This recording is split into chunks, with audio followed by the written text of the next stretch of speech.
Attention bobsled riders! You will soon be embarking on a thrilling podcast down the icy slopes of the Matterhorn. So please remain seated, keeping your hands, arms, feet, and legs inside the bobsled at all times. Auf Wiedersehen! Alright, good day, Matterhorn Yodelers. Noodles. We are here with Jackie. and Peter. And I am Japheth. And today, what brings us together is our love for Pixar films. I love Pixar. It's so funny because, like, when you talk to, like, people and you're like, oh, I really love, you ask them, so what's your favorite Pixar film? And they're like, isn't it all Disney? Like, yeah, it is all Disney, but there's a difference, okay? And so, like, I think this will be fun for the people who actually do understand the difference between Disney and Pixar. Yeah, Pixar wasn't always owned by Disney. They just work together. Yep.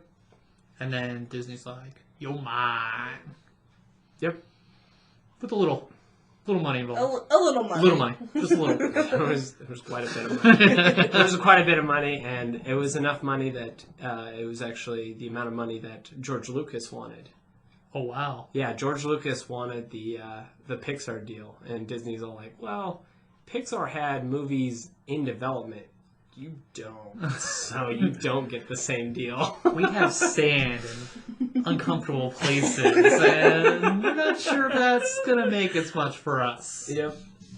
So, I tasked the Yodelers, because we've had this discussion before, like our favorite films, and Pixar is one of those where we've asked, like on Thanksgiving or something, and so I asked you guys to rank all 22 Pixar released films. As of now. As of now. Because Soul doesn't come out till Christmas. Right. And So it's not Christmas yet. it's not Christmas yet. So I gave them all a list, and they ranked them. There's so many movies now. There's a lot. Like, before when it was only like 10 movies, now it's like 20. And so it's like, oh, there's a lot of movies here now. And it was interesting trying to pit what movie is better than another. That was hard. Yeah. Very hard. Yes. And so, going through, there's 22 of them, and it came down to, like, it was, for me, how I ranked it before I released the results. I know, a little anticipation, like, what are the best ones? Drum roll. You don't have to wait to the end of the podcast to know which one. So, the way I went through it was, okay, I know these are good, and I would kind of place them like, these are bad, I'm going to put these at the bottom, and then I'm going to put these here, and then I just kind of threw one in the middle, and as I was comparing it, I would move them up and down, going, which one, if I had them in my hands, would I choose? And that's kind of how it worked out. So some that I enjoy, but it just kept going down because I thought one was better than the other. Yep. And so that's the case. And it's not till you look at your bottom, like 5 or 7, you realize, like, yeah, these are not my favorites. And, like, the ones in the middle, like, I enjoy these. But, like, I enjoy the ones at the top more. And so what we're probably going to discuss today is some of the differences that we believe are better than others. And some of the compares. Like, you figure siblings, you grow up in the same house, similar, like, no, there are some differences. We definitely had a lot of differences. I think a lot of our top picks were very similar. Yes. A lot of our top picks are very similar. And we'll be posting our results and our full list. ranking of the full list on social media. So look out for that. Yes. Because nobody wants to hear me read 22 names of Pixar movies. How many points it got? How many points, yeah. They're going to be like, I'm going to question that math thing. But this is an opportunity for us to, kind of, pick the brains. Because when somebody goes, this movie's better than that, you're like, what? Are you ill? Like, how did you come up with that? Because I'm sure my siblings are like, how did you not get touched by this movie? Right. So, let's give the bottom 5 first. Bottom 5. Bottom 5. The bottom feeders. The bottom feeders. So, number 18 was Finding Nemo for us 3. The combination. The combination. We the points added up. It was only Finding Nemo was number 18, and then number 19, Cars 3. Number 20 was Cars 2, and 21. This one surprised me. Finding Dory is 21. 21. I didn't think that one would be 21. And then the bottom one, consensus for the majority. Well, no, I said something different. You did. I said Yeah, Cars you did. 2. I thought Cars 2 was worse, but...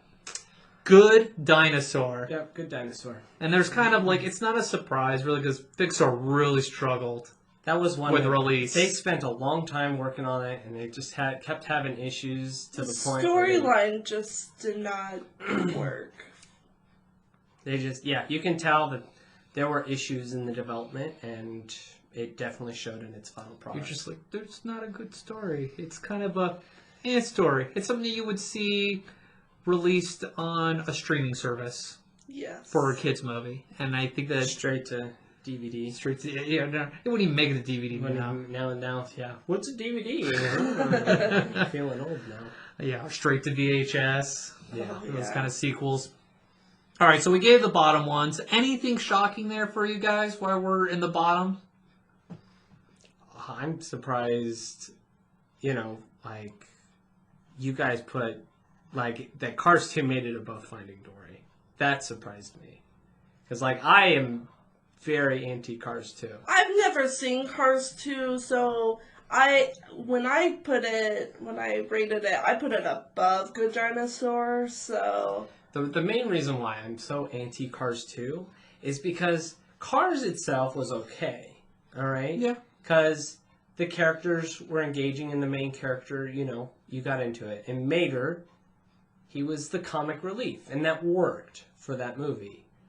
Then they made Cars 2, which was we're going to take the comic relief and make him the main center. focus. And it just does not work at all. Yeah, he's the secret agent. And it's just in any instance I can think of where they've made a separate movie that the comic relief is the center focus, it always falls flat.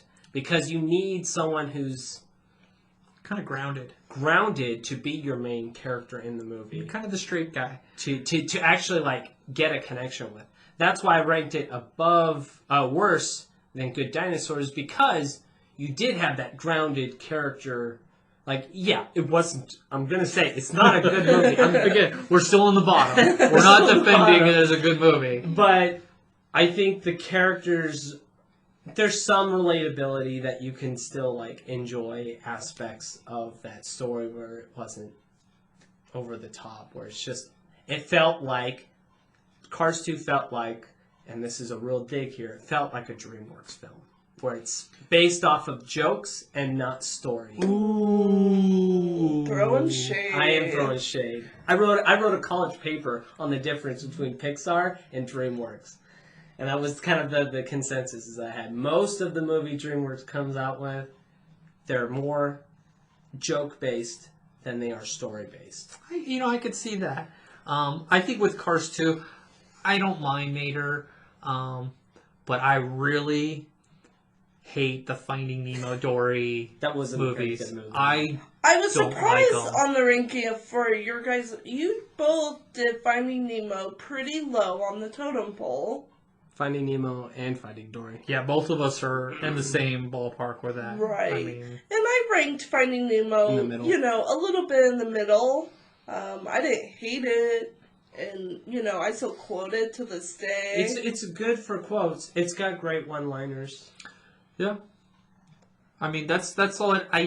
I don't like Dory. She drives me up the wall, and I don't like Again, the dad. Again, Finding Dory, a movie where they took the comic relief and gave them their own movie. Yeah, Finding Falls Dory. It's like making a movie with Genie, and And the no Genie's Aladdin. the main character. And oh man, that would suck. You would Robin Williams. Why would you do such a thing? Yeah, Finding Dory movie, I agree with you. It's not very good. I was so disappointed. I think we bought it, and I was like, oh, I really wish I didn't do this. That was it was a regret. I regret this. It was a movie where they're just hey, you know those old weird random one-liners that Dory said in the first one? We're going to explain that. And it's like, we didn't need that. No. We didn't. That works for Star Wars when you can write a whole book off of one line. But, like, this is just, I can't do it. And like I said, going into Dory, I was like, oh, okay, this is cute. We'll see how it is. But I didn't realize how much I did not like Finding Nemo until I was doing this list. And I'm like, oh, yeah, okay. I just don't like it. And so I think that's why it's there for me. Got any gripes about the bottom feeders?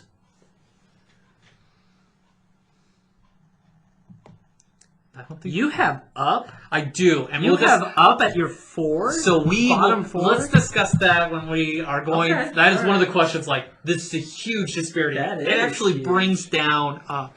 So I will give you the top 6, and I will explain why. So top 6, coming in 6 is Up. So Up is up. Up is up in the ring. Up. Up is my favorite. Up movie. is up. All right. No joke, isn't it now? Toy Story 2 is number 5. Monsters University, number 4. Ratatouille comes in 3. Wally's number 2. And Coco is number 1 in the group list. So, Peter has brought it up. Up is down for Jason. This is not number 19. Number 19. I don't like Up. I don't like Russell. I don't care for the old man. I don't care for the dog. I don't care for the talking dogs. I don't care for the bird. I don't care. You know, the villain's probably the best part. I love a good villain. He's a good villain. But you know what? I just don't like the story. The first part, beautiful. Makes you cry. Makes you like, oh, relationships are beautiful. They're tough. And I love that part. I've started the movie probably 10 times, and I've finished it. I think I finished it once. I cannot do it. My wife plays it. She loves it. Thinks it's a cute movie. I can't do it. I don't like the characters. If I don't like the main characters, I'm not going to like the movie. I can see that, but the point where I would disagree is that I feel the ending redeems everything. Because the ending wraps up the whole point of that opening scene. Mm-hmm. Like, it really brings it all together, brings the story full circle when, like, he realizes that, like, you know, it's not about not Gravity Falls, that's a TV show. Paradise Falls. It's not about Paradise Falls and living there. It's about being there with the one you love. Right. It's not about the location, it's about the people you're with. And I agree. It's a good message. I think that the overall message of the movie brings that movie fully up. I can look past, like, I think Doug is funny. I love Doug. I love Russell. Because I have tons of dogs at my house, I'm always like, the Coda Shade. The Coda Shade. I think I do mention this, like, Coda Shade. But for me, I just can't, like, beautiful beginning, classic Pixar, and then go through, like, an hour of just, like, I'd rather mop the floor right now. I'd rather do this. I'd rather do chores. And then, like, watch the last 5 minutes. We're like, oh, it all comes together. You know, it's like, it doesn't do it for me. I understand why people love it. I can see the good story. For me, it doesn't click. And I think that's why, like, when comparing for my strategy, it just kept getting bumped down. Yeah, sure. So and unfortunately, that really brings it down because for Jackie, It's number 1. it's number 1 for you. Yes, it is number 1 for me. That's a movie I can watch multiple times. So it's like, if it's on, you'll stop. Yeah. It's a 5 Mickey bar. Of course, yeah. Oh, wow. Man, just such disparity in that difference for us. And Peter, you had it as number 3. I had number 3. Absolutely. Okay. Oh, my wife would probably agree more with you. She does not like Up. Okay, I'm glad I'm not alone. You're not alone. My wife does not like that movie as well. Okay. I'm glad we got that out of the way, because I saw that, I was like, whoa, that's different right there. Is there anything in the top that you want that brings, like, sticks out to you that you want to discuss? Monsters University. I thought that was interesting. How we ranked Monster University higher than Monsters, Inc., the original. And why do you think that, Jackie? I think Monsters University is beautiful. The animation It's a very alone pretty movie. is gorgeous. The colors, the monsters, Colors, the city. the monsters.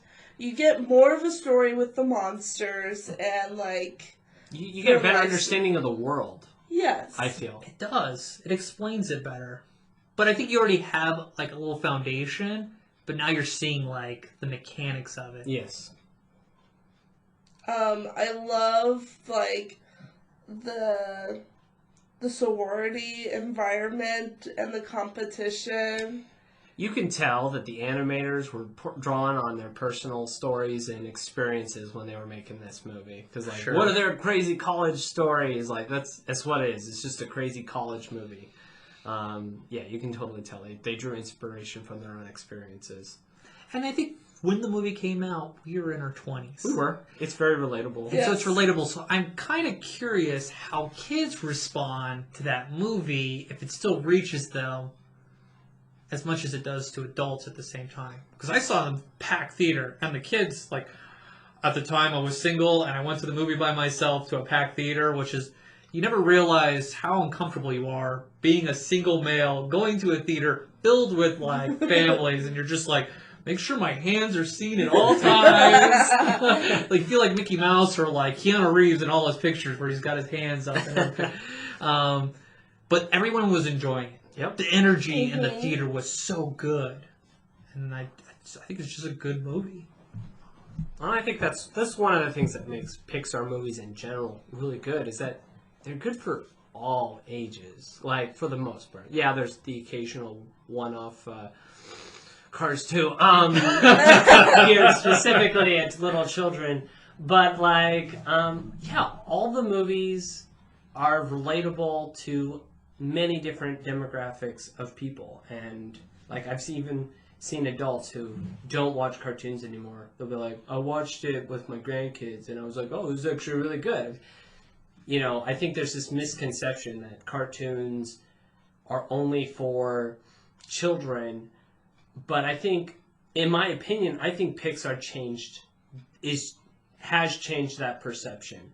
I think so too. Yes. Disney Animation stepped up their game as a result. They had to. Yeah. Yes. Like, I think at one point, like, Disney was ready to shut down their animation department because Pixar was too successful. Wow. When they bought Pixar, they were considering, because you got to keep in mind, when Disney bought Pixar, the animated movies... Treasure Planet? No, That this is was after fun, that. yeah. So we're talking like Chicken Little, Oh, gosh. Home on the Range. Yeah. Like, the not one movie really. with Miley Cyrus, the dog Bolt? Bolt. Yeah. You know, like... Yeah, that's a tough one to go through. Like, Disney was seriously considering shutting things down, but John Lasseter, who was the head of Pixar, he said, no, you better not shut down.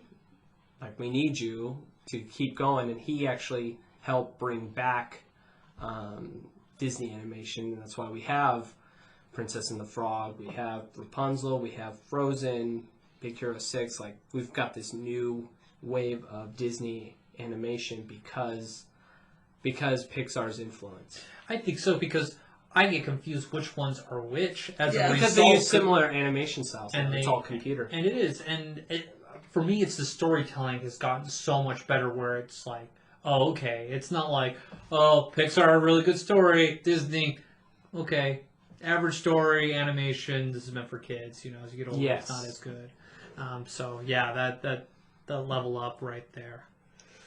Well, is there anything else, like, Peter, that you see that you're like, I'm kind of curious of what your thought is?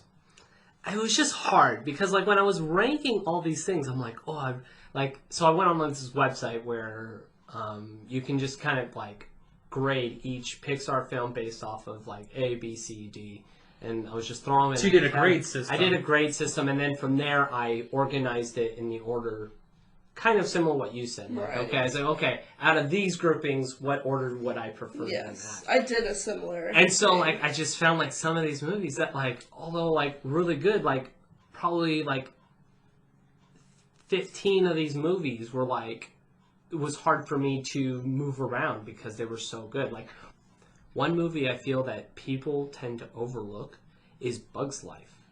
I agree. And so, like, although I didn't have it, like, top 5, I have it, like, in the middle of the row, I feel Bug's Life was like such a good movie. Considering it's the second Pixar movie made, it's so good. Yeah, we ranked it number 10. So I did 7 for it, Peter did 11, and Jackie did 13 for Bug's Life. But I think it's a dark horse. Like, I think you'll so. pop it in, and you're like, oh, Bug's Life, it's cute. And you watch it, you're like, it's not bad. It's pretty good. It's just like one of those things that like the longer you go without it, the lesser you look at it. You go, oh man, Bug's Life really wasn't that good. When was the last time you saw it? I don't know, 10 years ago, 15 years ago. You pop it in now and you're like, this is like almost top 5. Like, this is a good movie. Yeah. Like, considering it's Pixar movie number 2, it's really good. It is. It holds up a lot better than I feel Toy Story, the first Toy Story movie does. I actually picked it over Toy Story. It's my next one on my list. It's different for me.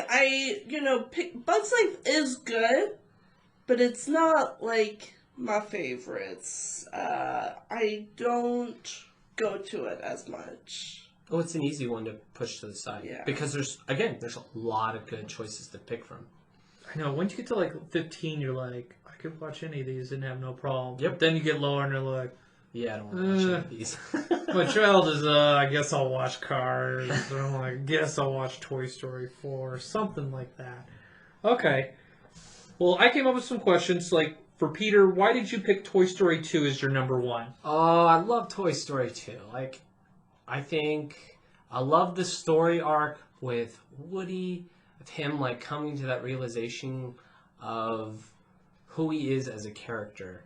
Like, the first movie you saw him, he's like, I'm Andy's favorite toy. Jealousy. And the jealousy of, like, the possibility of him not having that title, that role anymore. And then he's thrown into this world where he's actually, like, a super rare, highly desired toy that many people, like, want to admire.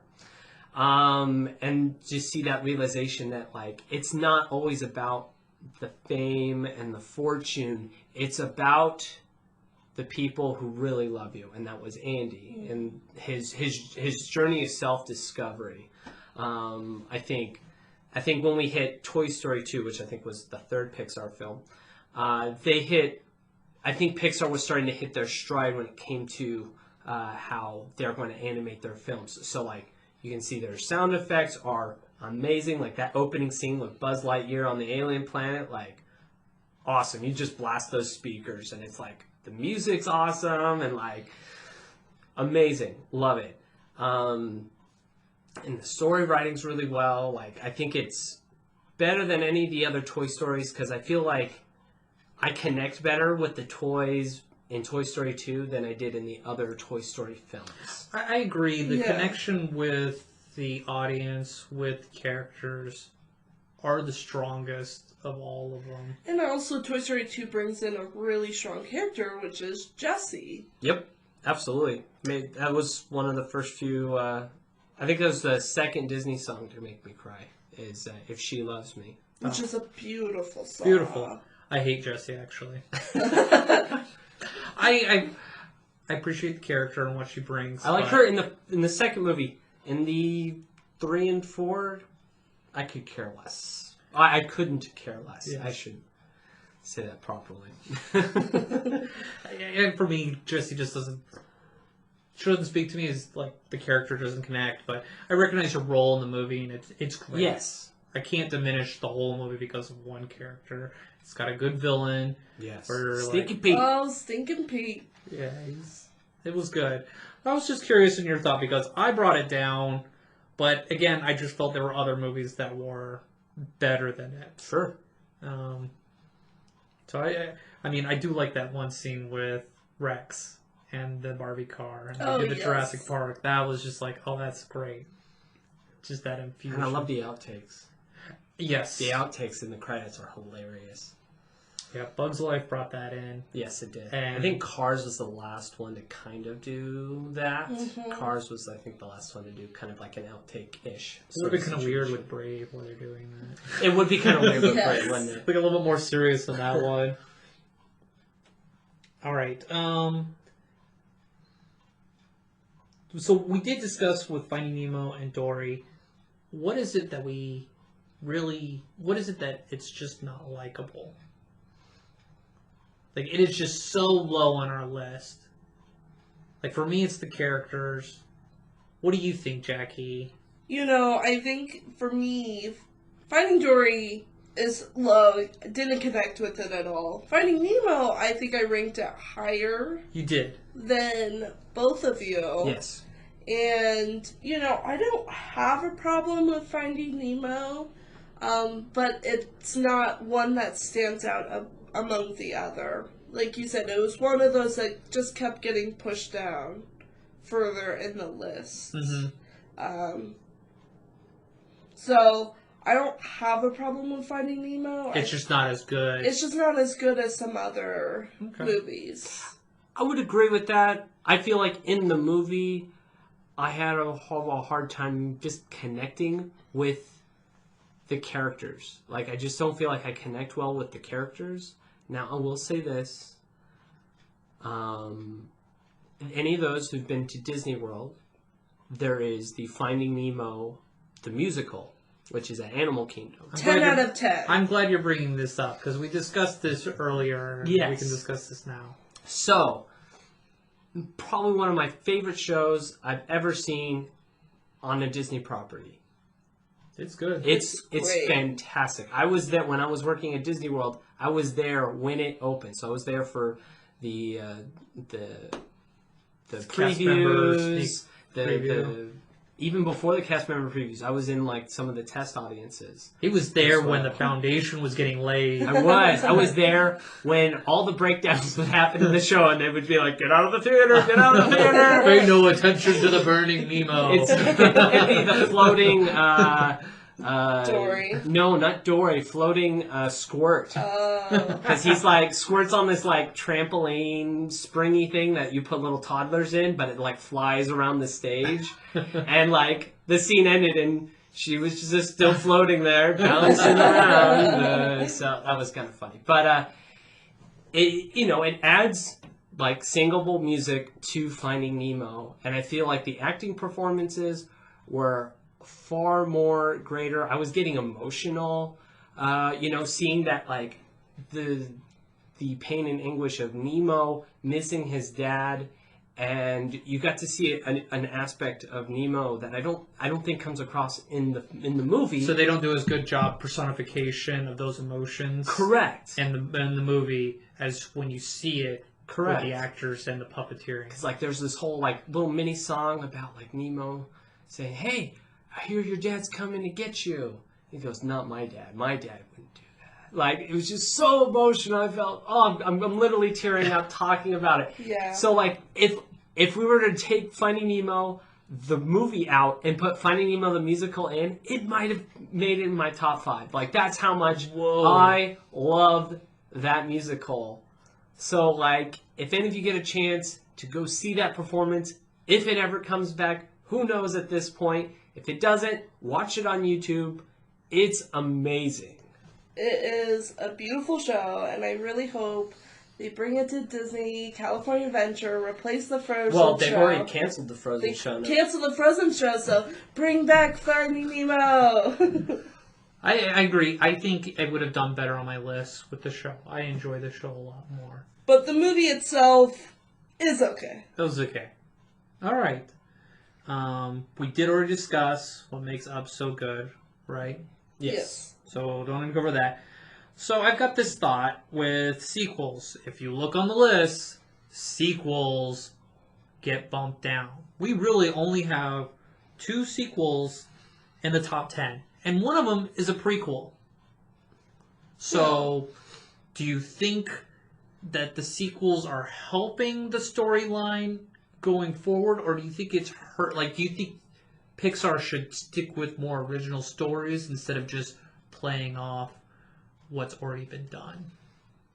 So the time period when the sequel, this is my Disney, I know more information. Please about enlighten this. us. So basically, the time when all these Pixar sequels started coming out, which does include Monsters University, even though ranked very high, they came out at a time period when, like, Finding Nemo did amazing in the movie theater. Incredibles did amazing in the movie theater. So there was this outcry to do sequels to these movies that were very successful. The only ones that Pixar was really doing was the Toy Story ones. Which, I mean, because, again, it was Toy Story, Bug's Life, then Toy Story 2. So, like, we immediately got a sequel, which I think Toy Story 2 doesn't fall in that category, because I think that was more of, like, It was already in the works. Pixar growing Yes. into itself. And so I think the story was better than the original. But, like, when it comes to the others, you can definitely tell there was more of, it was more of a cash grab. And the story suffers. For the most part. Yeah. I think Monsters University would be the only exception to that story, just because of how beautiful that was. And consider Monsters Inc. was, again, it was the 4th Pixar movie to come out. So to expand on that world, I think we got a little bit more substance and enjoyed that universe a little bit more. And if Pixar decided to do like another sequel to Monsters Inc. universe, I think it would be terrible. I think so. I think I've got all the closure. I got like what was before, and I see where it's going. I don't know if there's like another problem. Right. And I think that's my problem with like Toy Story 4, where it's like, I got my closure in Toy Story 3. Like, I got my...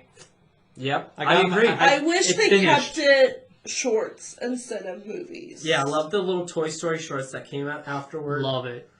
Partysaurus Rex is my favorite one. Oh, yeah. That's so much fun. I'll play that one all the time. Yeah, I agree. Like, Toy Story 3 should have been the end of the Toy Story series, but because it did so well, they're like, we're going to do another one. And so I think Toy Story 4, although a decent movie by itself, It's okay. I think it should have been renamed to be like Woody, a Toy Story. Yes. Because we had all the toys, and I was like, Buzz? Buzz is hardly there. Yes. I felt like they were rescuing. I was like, I've seen this story within this universe. It's like, why are we doing this? And coming to the conclusion of like, I need it here now. It's like, well, we did this in Toy Story 2. Like, Yeah. where you're needed, and it just fell short. It's like, well, we need to find out with Bo Peep, and it's like, really, Bo Peep? Did we Like, really need that? Bo Peep was gone in Toy Story 1. You know, like that. Toy Story 1 was it, and we don't see her again. No, you see her too. She's in 2. She's in 2. Okay. It's 3 they addressed that like she's gone. Yeah. And it's like, yeah, Bo's gone. And now she's in some like Mad Max style carnival like survival mode, and you're just like, okay. And I just watched Toy Story recently, and I was like, boy, they really turned Bo Peep into this like very strong character. They definitely did. And Which not to say that's I was nothing Yeah, wrong, but I was yeah. like, I was watching Toy Story, and I was like, well, that's a different character from the one I Yes. saw there. So time has gone on and has changed it. Yes, I think bringing it back to, I think Pixar should really focus on originals than sequels. Because like Peter said before, it's more of a cash grab when they do these sequels. it's its name recognition, and so yeah, it's easy for them to sell it because it's something people already know. That's why they make so much money off of the live action remakes, is because it's like, oh, you've seen this before, come see it in live action. And so, yeah, I am looking forward to Soul when that comes out later this year. So we'll probably have a review on that when that comes out. I think so. Dealing with the sequels, I know we're like kind of poking at them. I did enjoy Incredibles 2. Yes. It is in my top 10. I rank it higher than the original Incredibles. Yeah, me and you did it the same. Yes. I did not rank it very high. I just felt it was a very similar movie as the first one.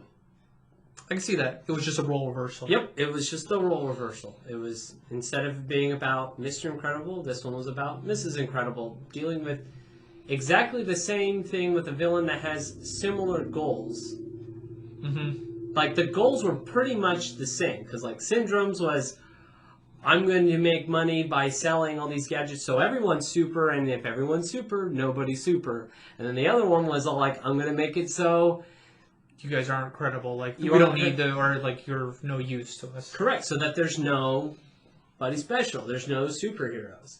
And so, like, it's literally like, I just felt like it was a rehash of the same story. As you're explaining to me, I agree with you. I never Yeah, that saw it that makes way. sense. And, oh boy, yeah, I can see where it's like, it's fallen down on your list where it entertains.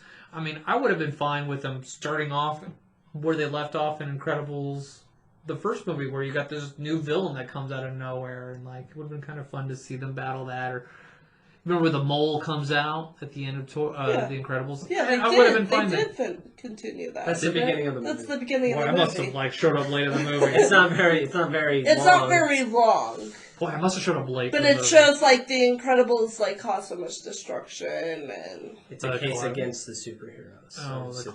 classic. Yeah. I get it.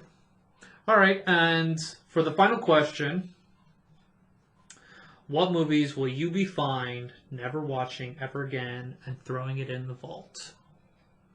I like throwing this question out there. Throw it in the vault and get rid of it. That's hard for me. It's hard for me to be like, I'll never watch this movie again because I don't think I will. Even though I hate Cars 2, it'll probably show up again.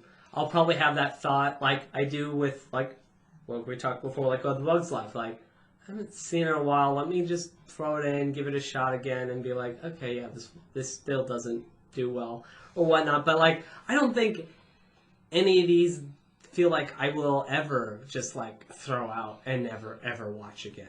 Okay. So I can't honestly say I can answer that question. I guess for me is Good Dinosaur and Cars 2. I've never seen Cars 2, and I have no desire to watch Cars 2. You're not even willing to give it a chance. I've heard many people's opinions. I mean, you heard your opinion. I know. You I don't have a very positive view. I just don't see myself It's looking definitely to not. watch Cars 2 just because it's a Pixar movie, even if I know it's bad. I don't want to be disappointed in Pixar. So, I'm okay with throwing it in the vault. And Good Dinosaur, I have no desire to watch that movie ever again. I actually have been having one because this came out. I was like, I probably should watch The Good Dinosaur again. Like Just to see what it is. Yeah, like to be like, because I've probably only sat through it like once. I saw it in the theater and I was like, that was a waste. I didn't even do that. Because they were talking, dude, Pixar's had grand slams in all these movies. And I was like, boy, they built it up and that was part of their marketing scheme. For me, I'm fine with getting rid of Toy Story 4 and on. So that means I'm fine with getting rid of Toy Story 4. Goodbye Cars 3. Goodbye Cars 2. Goodbye Up. Ugh. Finding Nemo. Bye-bye. Finding Dory. Who? That's right. You're gone. And Good Dinosaur. Bye-bye. So that's... I'm a little bit more like, if you erase my mind with those movies, I would go on in life just fine. And I'm only keeping Monsters, Inc. because I need reference for Monsters University. I'm a little bit more like cutting it off. It's interesting. I didn't realize you had Onward so low on the list, considering last time I spoke to you about that, you actually considered it really well. I thought it was a good movie, but again, in comparison to things, it just kept getting knocked down. Where it's like, this is a good movie, I enjoyed it. But if I had to choose other movies, somehow I picked Cars over Onward. You know, like at the moment I was like, I think Cars is better. You know, I like Inside Out above it, and Toy Story 2. I mean, again, Yeah. Toy Story 2 is higher up on the list with you guys. So that's kind of like how I would shut the vault on those. Like, that's how I see it. But Peter's like, I want all my options. I want my I Disney do. options. Like, it's hard for me to be like, throw it in the vault, never gonna see it again, because like, I think there's always an opportunity to look back even at really bad movies, because sometimes that's fun, is to go and watch a bad movie. Like, Boy, there's the Mystery Science Theater. it totally is. 3000. It totally is. There's that whole aspect of like, making fun of a movie can make it better. Like, come on, we can talk about Gus the field goal kicking donkey in another episode. Like, that Boy, is... that's a 6 Mickey Bar movie for me. I don't think I've ever seen it. Voyage! Like, it is, like, there's just these horrible movies that are fun to watch regardless. And I think that's how some of these Pixar movies will end up following. Not every single one's going to be a hit, but Sure. I don't think anyone deserves to be thrown away completely. Sure. There is a lot of work that go into these movies, so. This is true. I just am a little harsher with like what I get rid of. And on that note of getting rid of and holding on to these Pixar movies, watch the bad ones, laugh, or throw them away. Pixar makes some great movies. This was a fun activity. I was curious what my siblings thought of movies and how we contrast with some of these views. And so I appreciate you listening to us go on about these movies. Tell us what your top 5 are, or tell you like, no, Up is beautiful, or tell us Up is down. Or if you thought Cars 2 was the best movie ever made. And please explain to us, enlighten us. Yes. And on that note, Convince me. let us know on our social medias. We have our email, matterhornyodelers@gmail.com. We have Instagram. You can put a comment on our YouTube. You can subscribe, and you can get the information there. I will post, I'm going to try and post the image of it while you can watch it on YouTube with the list, and you can see what we're talking about with it. I'm going to try. We'll see. And it will also be posted on our Instagram and Facebook pages. Yes, so please subscribe, like, and converse with us. On that note, auf Wiedersehen. Thank you for joining us on this week's episode of the Matterhorn Yodelers. Please remember, before your bobsled comes to a complete stop, to follow us on Facebook and Instagram. And remember... Remain seated, please. Permanecer sentados, por